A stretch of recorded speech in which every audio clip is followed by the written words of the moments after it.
Friends, तो आप सभी कैसे हो। हम आज आप लोगों को पढ़ाएंगे क्या। तो 8 क्लास का फाइनल परीक्षा बार बार पूछने वाला प्रश्न आया और 2026 का 8 क्लास का पढ़ाएंगे पार्ट 1 हम पढ़ाएंगे। तो चलिए वीडियो को करते हैं स्टार्ट। एक स्थान पर एक ही प्रकार की बड़ी मात्रा में उगाए गए पौधों को क्या कहते हैं। तो फसल कहते हैं। देखिए यहाँ पर लिखा हुआ है फसल कहते हैं, ठीक है। फसल उगाने से पहले प्रथम चरण मिट्टी की क्या होती है। तो तैयारी होती है। क्या होती है? तैयारी होती है। क्या होती है? तो तैयारी होती है। दूसरा प्रश्न भी हमारा हल हो गया। आप लोग को भूगोल का चाहिए तो अगले वीडियो में आप लोग को भूगोल का भी हम देंगे। क्षतिग्रस्त बीज जल की सतह पर डैश लगेंगे तो तैरने लगेंगे। क्या लगेंगे? तैरने लगेंगे। क्या करेंगे? तैरने लगेंगे।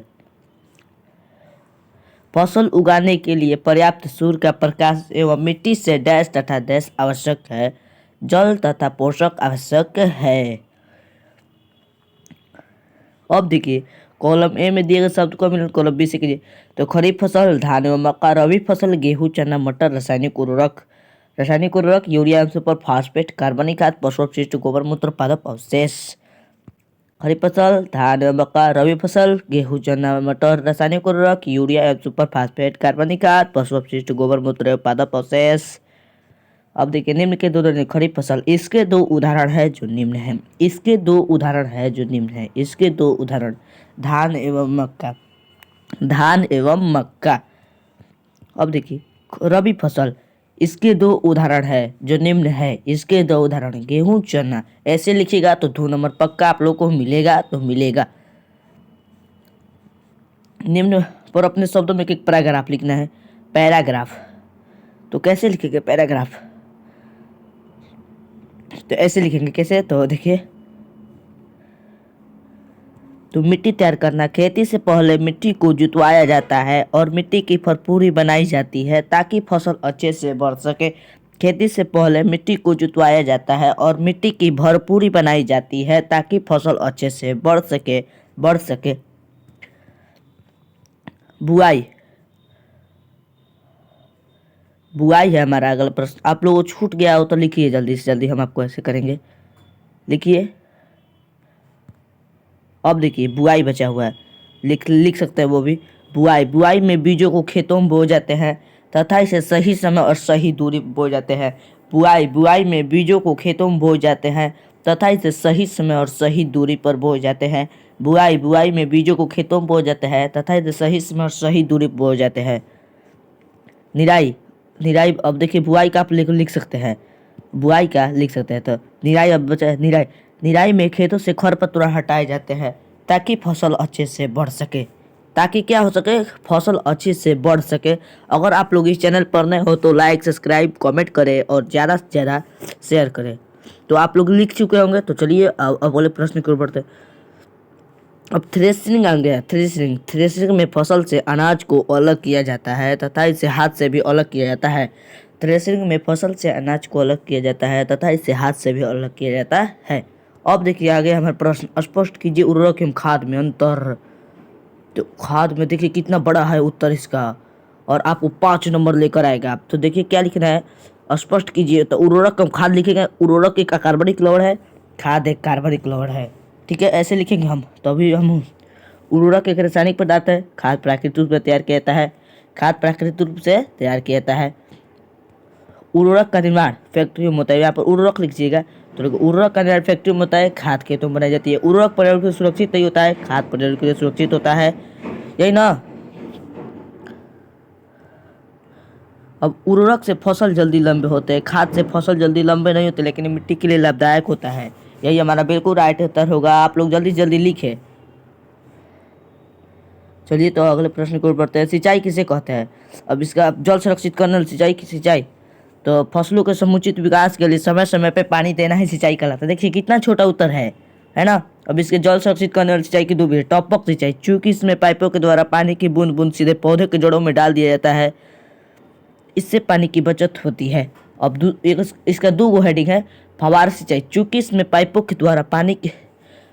को हवा में फव्वारे की तरह छिड़का जाता है, इससे पानी सभी फसलों में समान रूप से जाता है, इससे पानी की बचत होती है। देखिए बिल्कुल आसान तरीके से बताया गया, जल्दी से जल्दी लिखे इसे। बहुत अच्छा एवं राइट उत्तर। देखिए अब यदि गेहूं को खरीफ ऋतु में उगाने पर क्या प्रभाव पड़ेगा, क्या नहीं पड़ेगा, यही हमें सोचना है। चर्चा, चर्चा मतलब किसी के पास चर्चा करना हो, यही चर्चा मतलब किसी के पास चर्चा करो, क्या हो रहा है क्या नहीं हो रहा है, चर्चा करो। तो उत्तर लिख कर हम कोई भी उत्तर लिखना होगा ना, हमें ऐसे लिख देंगे उत्तर। देखिए अब से इसको बताते हैं अच्छी तरह से, आप लोग इस वीडियो से ना जाए। ऐसे लिखना है उत्तर, और ऐसे करिए, देखिए जैसे यहाँ पर दिया हुआ है, और ऐसे करिए। अब यहाँ से हेडिंग शुरू करिए उत्तर। उत्तर ऐसे ही लिखा जाता है, तभी आपका नंबर अच्छा आ जाएगा। और यदि इतना प्रश्न पूछ रहा है ना, तो उसे उत्तर इतना में दिया जाता है। वो समझ में नहीं आया तो देखिए उत्तर लिख कर 30 देख कर पहले ही क्वेश्चन को इतना उतारा जाता है, तब उसका उत्तर दिया जाता है। तो देखिए इसका राइट उत्तर क्या होगा, यदि गेहूं को खरीफ ऋतु यानी बरसातों के दिनों में उगाया जाए तो वह ठीक ढंग से नहीं उगेगा, क्योंकि गेहूं एक ठंडी जलवायु की फसल है, अर्थात यह एक रबी फसल है और खरीफ ऋतु में बारिश बहुत होती है। इससे गेहूं के बीज सड़ गल सकते हैं और फसल के नुकसान हो सकती है। अतः इन्हीं कारणों से गेहूं की फसल को शीत ऋतु में बोया जाता है। यदि गेहूं को ज़्यादा से ज़्यादा रिपीट करिए, तभी आप लोगों को समझ में आएगा। और यह भिवे प्रश्न सभी है, सभी भिवे प्रश्न लड़ेगा, यही आएगा प्रश्न, तो यही आएगा। कमेंट में जल्दी से जल्दी लिखिए, और कमेंट में यही आएगा तो आपका आएगा, यही आएगा। तो जल्दी जल्दी से लिखें, जल्दी से जल्दी लिखें। हम आपको टाइम देते हैं 1 मिनट, 1 मिनट टाइम। कार का सही मतलब क्या होता है, तो जूल होता है। यह भी हम आपको एक एक ऑब्जेक्टिव बताएंगे रोज। बल का सही मतलब क्या होता है, तो न्यूटन होता है। यह सब आप लोग याद करते रहिए, ठीक है। चलिए तो आगे बढ़ने से पहले लाइक सब्सक्राइब कमेंट करें, शेयर करें। खेत में लगातार फसल उगाने से मिट्टी पर क्या प्रभाव पड़ता है, व्याख्या कीजिए। व्याख्या मतलब क्या होता है, मतलब चर्चा कीजिए कोई पास कि क्या होता है। तो उत्तर लिख कर लिखेंगे, खेत में लगातार फसल उगाने से मिट्टी की पोषण तत्व कम हो जाती है और मिट्टी कम उपजाऊ हो जाती है। अतः इन्हीं कारणों से खेतों में खाद छींचे जाते हैं और फसल को समय समय पर बदले जाते हैं। यही बिल्कुल हमारा राइट उत्तर एवं आसान। खेत में लगातार फसल उगाने से मिट्टी पर क्या प्रभाव पड़ता है, क्या पड़ता है। तो देखिए खेत के बीज सड़ गल जाते हैं, क्या होता है, ये देखिए मान लीजिए ये बीज है तो सड़ गल जाता है, क्या होता है, वो सड़ गल जाता है, बीज सड़ गल जाता है।